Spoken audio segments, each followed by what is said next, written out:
Happy Thursday, Facebook friends. Welcome back to Facebook. I'm Angie Garza, Director of Professional Learning and Educational Services at ROE 47, serving Lee, Ogle, and Whiteside counties.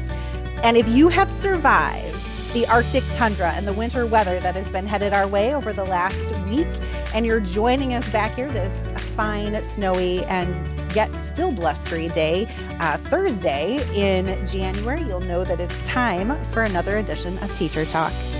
And all this month, we've been talking about college and career readiness in preparation for our annual College and Career Readiness Summit that is scheduled for Friday, February 9th from 8:30 to noon on Zoom. But more about that in just a moment.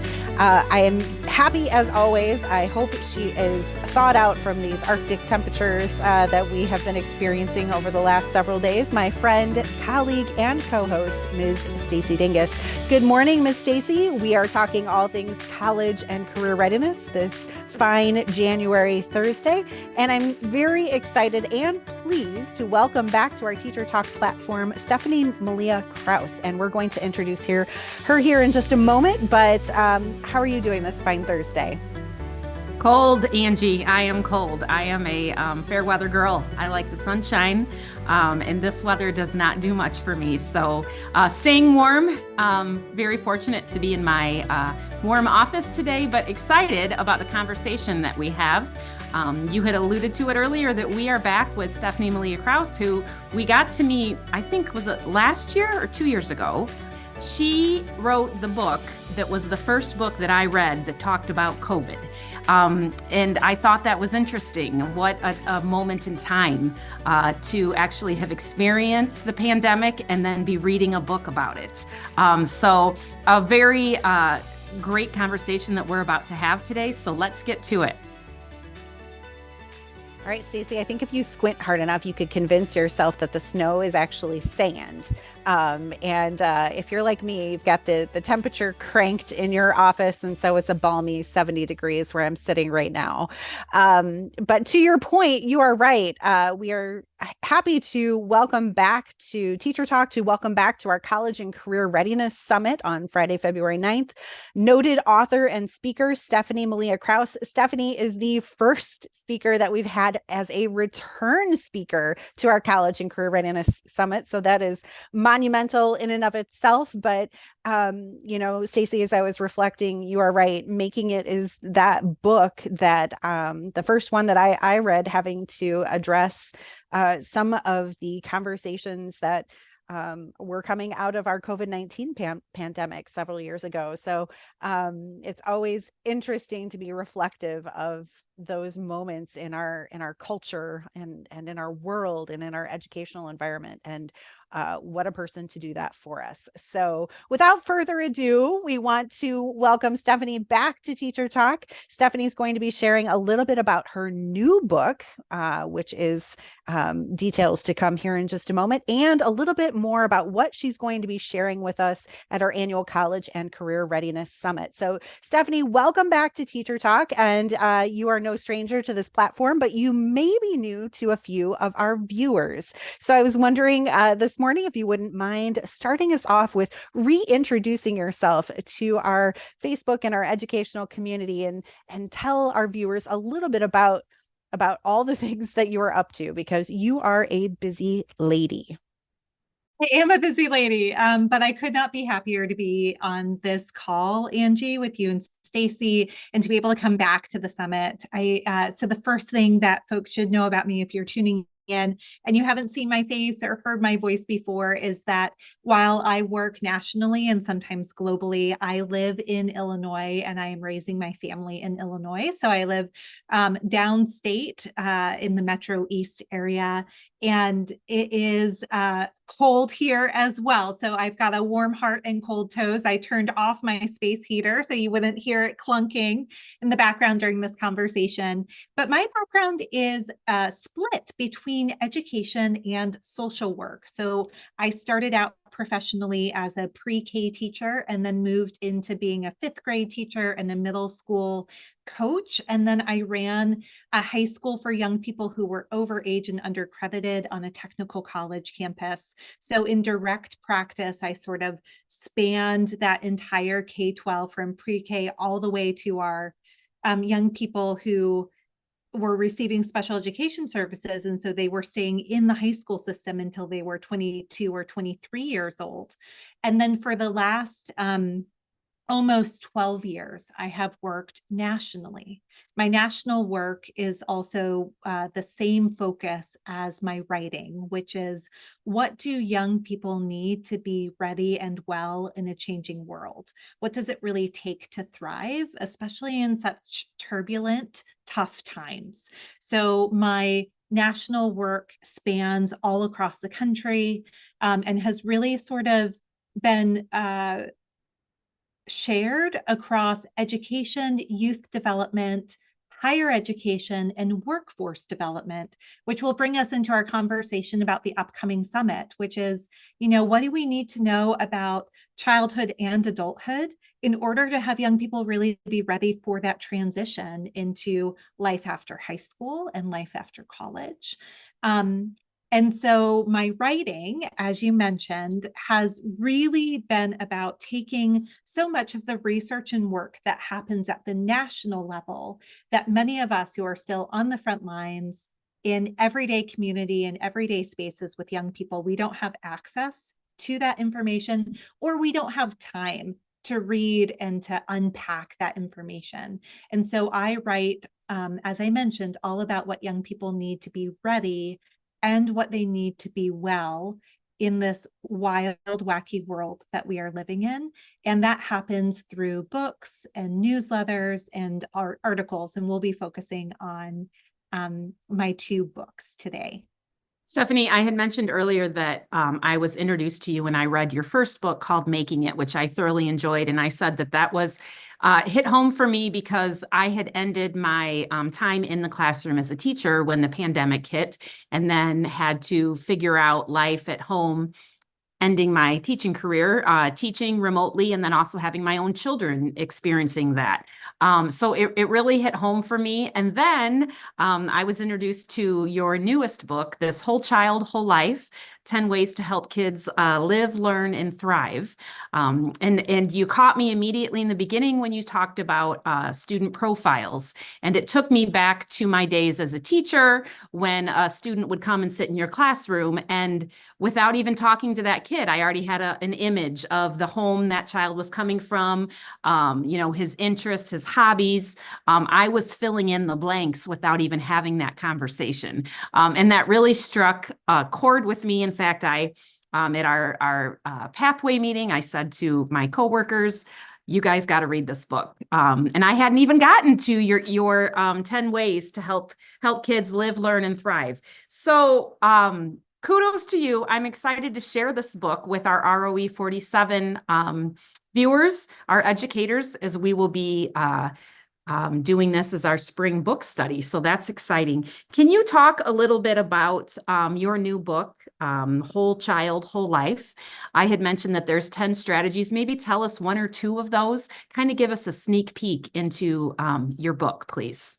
Yeah, thanks, Stacy. So I want to take us back to 2022, early 2023, when Making It came out and we had our original conversation and I presented to your community. So at that time, we were still, so back in 2022, we were still shut down and it was still pandemic times.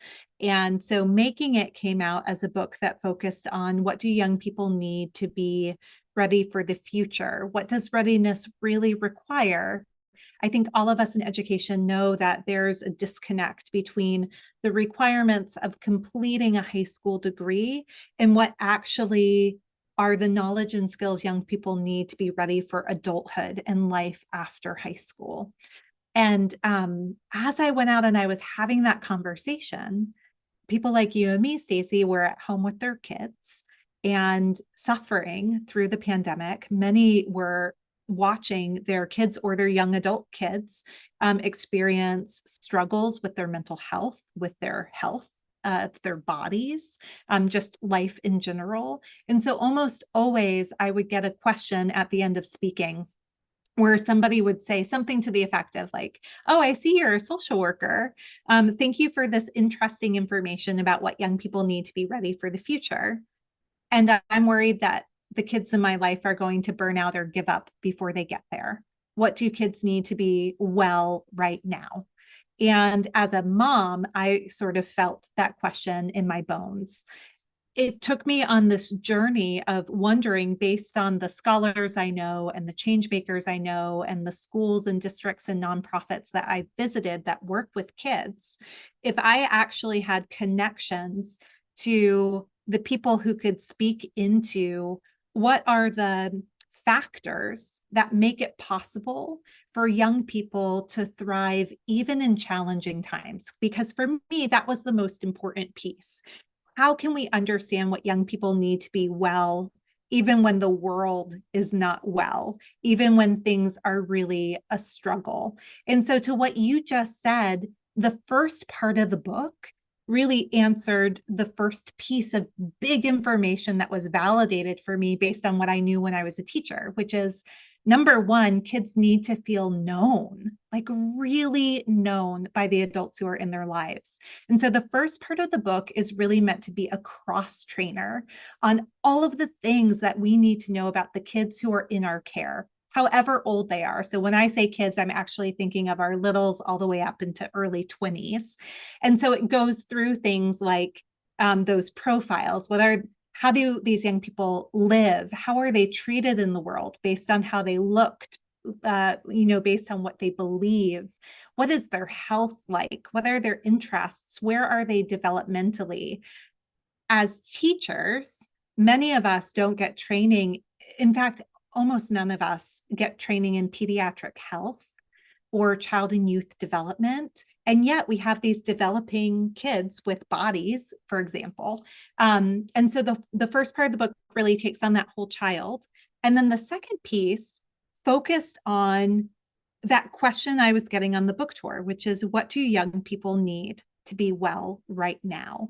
And what was so profound was that I found that what they need to be well right now is also what they will need to be well for the rest of their lives. And so in those 10 practices, you have things, I'll pull out two, like nurturing healthy relationships. So in the research, we see that they're probably the most important factor in somebody's learning, health, success in life, longevity is the presence of healthy and nurturing relationships. And so that chapter dives into the science on why do relationships matter? Why are we such social beings? How do we convert young people's sort of social networks into webs of support? But also some super concrete strategies on how do you build relationships with students? How do you support students' relationships with each other, students' relationships with other adults? How do you build relationships with the other adults in students' lives, like their coaches and counselors and parents and others? Another really, I think, interesting practice that I don't talk about a lot that is in there is acting with a 100-year mindset. So how do we actually support young people in the now, but have that longer view of what life might look like for them? And kids could, as an expectation, not an exception, live a 100-year life or longer because of advances in healthcare and technology. And so if you think about that, even after college, like by 25, they're only a quarter of the way through a possible 100-year life. And so there are strategies in there about how to teach young people to be future forecasters and to really sort of build out scenarios of all the possible versions of self, which is super connected, I think, to the college and career ready conversations that you all have been having the past few years.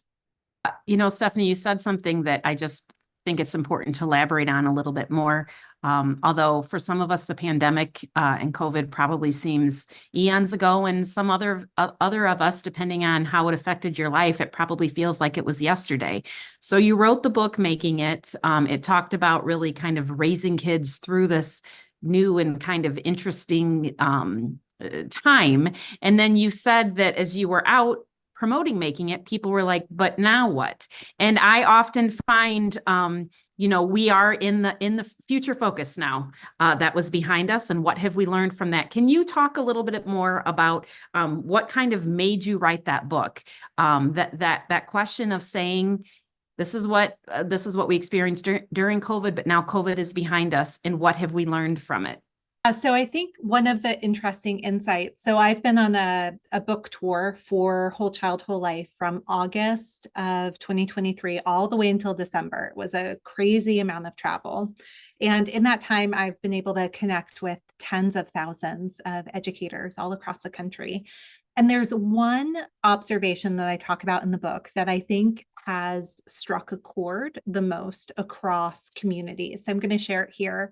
And I think that intuitively, I knew when I went about writing the book, Whole Child, Whole Life, that this was what I needed to grapple with, but it's been so validated in these conversations with teachers everywhere, which is during the pandemic, young people were growing up fast and slow. So the pandemic years aged kids prematurely. They were exposed to grown-up scary things, especially kids who were having a hard time anyway, right? The likelihood that somebody would experience grief or loss or toxic levels of stress or trauma was so elevated. Many kids experiencing compounded. They experienced grief and trauma, for example, right? So it aged them. And I don't know about you two, but like, I feel like it aged me also. And for kids are different than adults.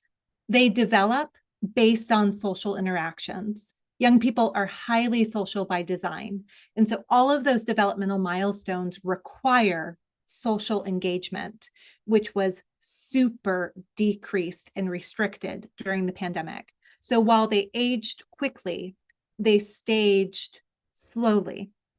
And so you end up with young people who are all mixed up developmentally from anything that we've ever seen before. And what's really important to understand is that those missed milestones or mixed up milestones will look different for every single grade because each of them missed a different developmental period. So my 13-year-old missed upper elementary school, but my 10-year-old missed first grade through the middle of third grade. And what typically happens during those periods got, again, missed, messed up, or mixed up. And so we are on this kind of long road of what is that going to mean for them, not just in the first 6 months when they return to school, but actually how does that change their developmental trajectory? And then I think for the bigger conversations, what does that mean they really need to be ready and well? What kind of extra does that take? I think what you just said touches on a lot of what our educators are seeing in the classroom and oftentimes feel ill prepared to try to navigate. I'm sitting here thinking as you were speaking, we had Janice Jones, our friend and colleague on Teacher Talk. And, we just discussed and reflected on how complex the conversation about college and career readiness is. And this added piece of thinking about whole child, social, emotional, the traumatic experiences, whole life, children now living, projected to live until they're 100 or more. It just makes things all the more complex. And so, I think that this is a conversation that we're going to have to keep circling back to, keep redefining, keep reinforcing, and keep supporting. But at its simplest level, one of the things that I heard you say that really struck a chord in my heart was helping children, helping students, helping people feel known, feel seen, and how simple, but how profound that is. So if we're looping that back on Friday, February 9th at our College and Career Readiness Summit, you're going to start to unpack, or maybe I should say you're going to open Pandora's box again and let everything fly out. But I'm just thinking about, how do we have these conversations with our children? How do we, at its base level, we started talking about college and career readiness as far as, what do you want to do to feel happy and to feel successful with your life, and what can we do to better prepare you as you leave our K-12 institutions and go into some post-secondary or career endeavor. And now it's so much more. So how do we have those conversations, and when do we start having those conversations? And please, this is a very overwhelming question, I understand, and you're going to be unpacking that more at our summit. But if you could give a sneak peek or a teaser trailer, what would you say to that? Oh, yeah. So I want to answer this in two ways, kind of two different answers. So one is, I want to loop back to what you said at the very beginning, Angie, about how this kind of touches on this growing up fast and slow, what a lot of teachers are experiencing. So I just want to name that teachers everywhere, anywhere that I go, are seeing more behavioral concerns, really serious mental health challenges than ever before, right? So I consistently go to schools where they say we're doing more suicide assessments in a week or a month than we used to do in a year. And so there's an aspect of the conversation, whole child, whole life, that says beyond content and curriculum and completion of classes, we are charged with the collective care of children, and they have changed. And it is our ethical, moral responsibility of people who are charged with their care to update what we know and can do so that we can take good care of them. And that's why diving into pediatric health and mental health are big focuses of the book, because we all should have been trained on that, but we weren't. And they're more profoundly important than ever before. The second piece is how I actually evolved as a mom and educator and social worker as I was writing the book, which is that when I think about the transition into adulthood, so I used to say, what do young people need to be ready for college, work, and life? That was like my thing, right? That was the phrase that I always talked about. And now what I really think about is, what do young people need to be able to live their lives and love their lives? And that is a really important shift, because when we think about what young people need to live their lives, if we think about it from a holistic and humane view, that means that they have jobs that pay enough, that they can pay their bills and support their families and get done what they need to get done, that they have the transportation and housing and benefits.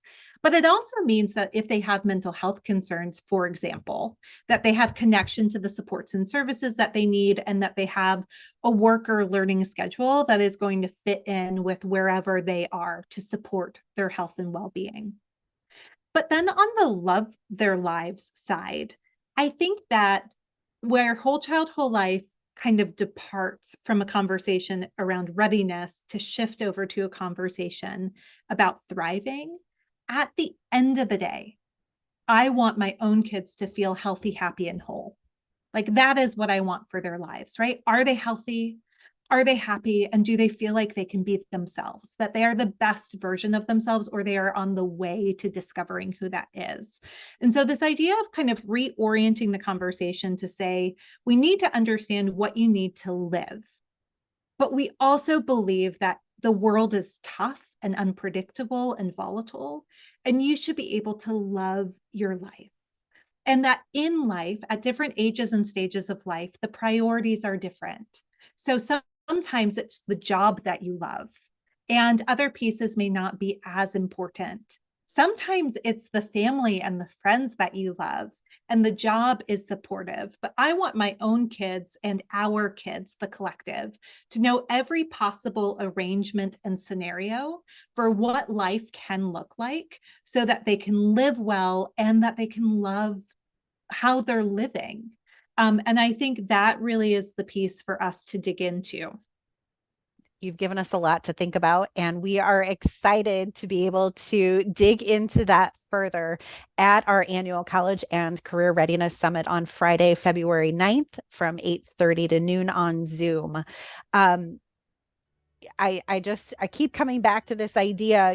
We call it our College and Career Readiness Summit. I feel like we need to rebrand this. It's so much more. I love how you spoke so passionately and eloquently about developing children who will love what they do, but also love themselves and have that fulfilled life, because it will be a long one. So thank you so much, as always, for giving us so much to think about.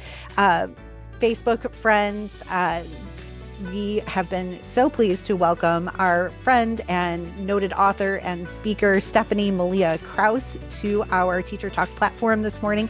As a reminder, Stephanie is the author of Making It and her new book, Whole Child, Whole Life, which will not only be featured at our College and Career Readiness Summit on Friday, February 9th, but will also be the book that we are going to be doing a little bit of a deeper dive in through our book study at ROE 47 in the spring of 2024.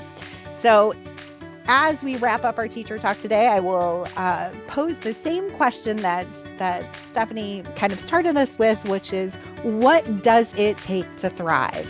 If you would like to dig a little bit deeper into those conversations, if you would like to take good care of those children who are in our charge as they grow and develop and become, we invite you to register for our annual College and Career Readiness Summit on Friday, February 9th from 8:30 to noon on Zoom.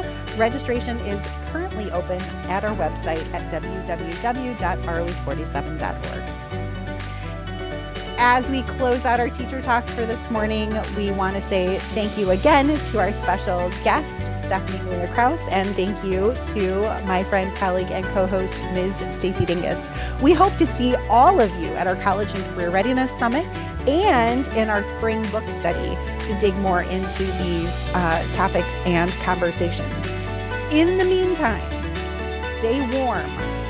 Hope for warmer temperatures. Enjoy the rest of your Thursday. Have a restful and relaxing end of the work week on Friday. Hope for some warmer temperatures for this next upcoming weekend. And we will see you right back here next Thursday for another edition of Teacher Talk.